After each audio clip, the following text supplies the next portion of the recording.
புள்ள 20/20 எடுத்துருக்கான் என்ன மாதிரி. 20/20 சரி, அது என்ன உன்ன மாதிரி? ஏதோ சப்ஜெக்டில் வாங்கியிருக்கான், நம்ம கிட்ட சர்ப்ரைஸாக வச்சுருக்கான். படிக்கலன்னு திட்டணுமே, இப்போ பார்த்தீங்களா, ரொம்ப சந்தோஷமாக இருக்குங்க. டேய் தேங்க்ஸ்டா. 20 இட்லி என்னடா, நான் திரும்ப 50 இட்லி சாப்பிட்டு கூட ஜெயிக்கிறேன்டா.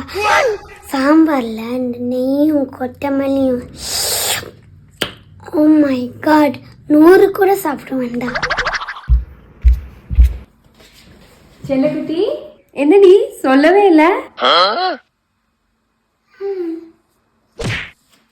20/20. ஓ அதுவா?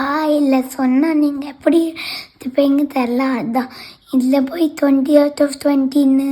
நீ 20/20 எடுக்கிறது எவ்வளோ பெரிய விஷயம் தெரியுமா? எனக்கு எவ்வளோ சந்தோஷமா இருக்கு தெரியுமா? இனிமேல் இந்த மாதிரி ஜெயிச்சுட்டே இருக்கணும். நிச்சயமாப்பா, நீங்களே சொல்லிட்டீங்களே. இனிமேல் நான் புதுசாக நிறையா ட்ரை பண்ண போகிறேன். ரொம்ப பசிக்குது.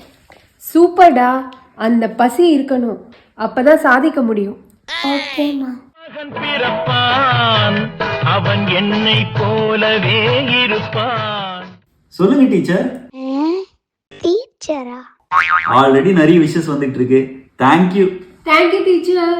தேங்க்யூவா? என்ன நீங்க உங்க புள்ள மேக்ஸ்ல 20க்கு முட்டை மார்க் வாங்கியிருக்கா, அது அச்சீவ்மெண்ட்டா?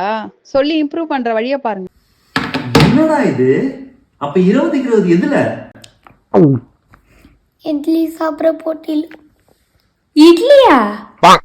எப்ப பார்த்தாலும் சோறு சோறு சோறு. போய் படுறா. அம்மா லைட்டாக பசிக்குது, சாப்பிட்டு போய் படிக்கிறேன். அப்ப புரியல, இப்ப புரியுது. அவன் ஒன்ன மாதிரிதான் இருக்கான்.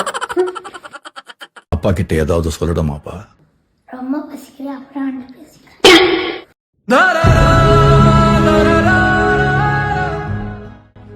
MM கிங்டம்னு வாட்ஸ்அப் குரூப் நேம் பார்க்கும்போதே சந்தேகப்பட்டிருந்தோம்.